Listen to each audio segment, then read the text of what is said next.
त्यांच्या हातून एकही कार्य या ठिकाणी रमेश बारसकर यांनी सांगितलं एकही चांगलं कार्य कुठल्या पद्धतीने झालेलं नाही। बांधवांनो, या ठिकाणी मला आवर्जून सांगायचं भाऊ की ह्या मोहोळ तालुक्याला संपवण्याचं काम आणि संपवण्याचं स्वप्न जे ह्या अनगरकरांनी बघितलं होतं त्याचं स्वप्न तुम्ही साक्षात तोडून मोडून काढलेलं आहे। आता परंतु ही बाबा असा बोकांडी बसलाय की कुठलंही काय जाणार नाही, जे काय होईल या ठिकाणी जोरात राजाभाऊ करतील।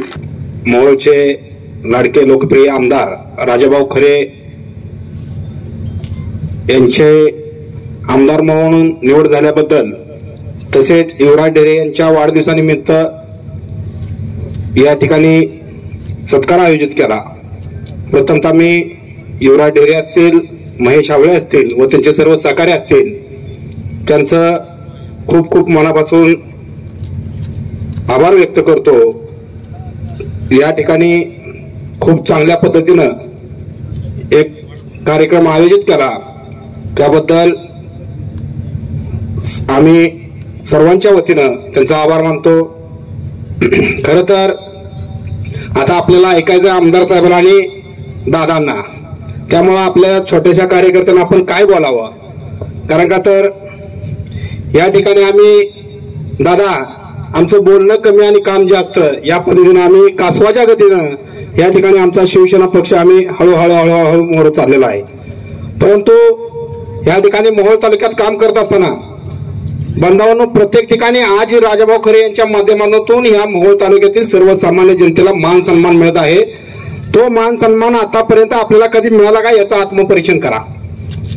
या ठिकाणी एक सर्वसामान्य माणूस उमेशदादा असतील, आमदार साहेब असतील, रमेश बारसकर असतील, आप्पा असतील, एक प्रत्येक विकीदादा असतील, बाळूभाऊ असतील, दीपक मेंबर असतील, विजयराज दादा असतील, या सर्वांच्या माध्यमातून या ठिकाणी प्रत्येकाचं काम होतंय। आपल्याला एक प्रश्न पडलाय दादा की कुणी काय टीका केली, कोणी काय केलं ह्याच्यापेक्षा आपण काय करतोय आणि आपण कशाबद्दल टीका करतोय।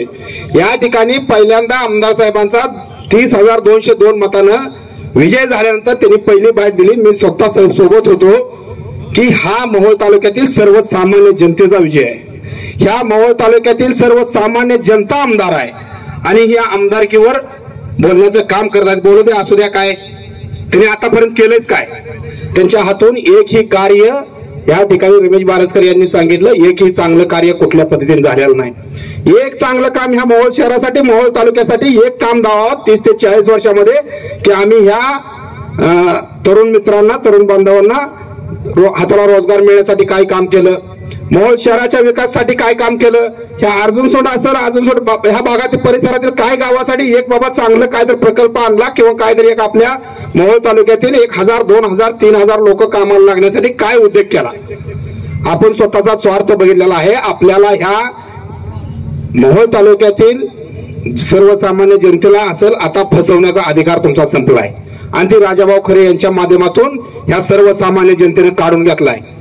बांधवांनो, या ठिकाणी मला आवर्जून सांगायचं भाऊ की ह्या मोहोळ तालुक्याला संपवण्याचं काम आणि संपवण्याचं स्वप्न जे ह्या अनगरकरांनी बघितलं होतं त्याचं स्वप्न तुम्ही साक्षात तोडून मोडून काढलेलं आहे। कारण का तर त्यांना मोहोळ ही संपवायचं होतं आणि पूर्ण आपली कनेक्टिव्हिटी अनगरला कशी जाईल तुम्ही बघितलं असेल। अप्पर तहसील असेल, दुय्यम निवडणूक कार्यालय असेल, अनेक गोष्टीचे असे, आता बस स्टँड बी तिकडे गेलं असतं। आता परंतु ही बाबा असा बोकांडी बसलाय की कुठलंही काय जाणार नाही, जे काय होईल या ठिकाणी जोरात राजाभाऊ करतील।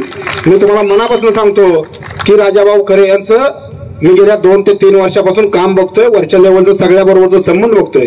मग तिथं फडणवीस साहेब असतील, एकनाथ शिंदे साहेब असतील, अजितदादा असतील, प्रत्येकाबरोबरचं, प्रत्येक पक्षातल्या प्रत्येक मंत्री असतील, प्रत्येक आमदार असतील, सगळ्या बरोबरची त्यांची कनेक्टिव्हिटी अतिशय चांगल्या पद्धतीने आहे। मला एक 100% गॅरंटी आहे की राजाभाऊ खरे हे कुठल्याही पक्षाला, कुठलाही पक्ष राजाभाऊ खरेला पक्षा रूपात बघणार नाही की माणूस राजा माणूस आहे म्हणून त्या ठिकाणी या ठिकाणी मोहोळ तालुक्याला चांगल्या पद्धतीचा निधी आणून या ठिकाणची नगरपालिका असेल, या ठिकाणचं आरोग्य केंद्र असेल, या ठिकाणचं बस स्टँड असेल, अतिशय चांगल्या पद्धतीचं स्वप्न एक राजाभाऊंनी त्यांच्या माळाशी बाळगलेलं आहे।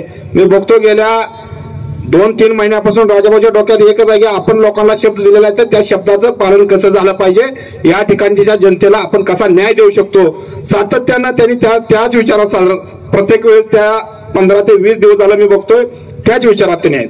प्रत्येक मंत्र्याला जाणं भेटणं असेल की माझ्या मतदारसंघात काय भेटल, माझ्या मतदारसंघात काय भेटेल ह्या आशेने त्या ठिकाणी ते वारंवार या ठिकाणी मुंबई असेल, नागपूरला बी आम्ही गेलतो, त्या ठिकाणी बी असेल, प्रत्येक ठिकाणी की माझ्या भागाला माझ्या तालुक्याला काय मिळेल.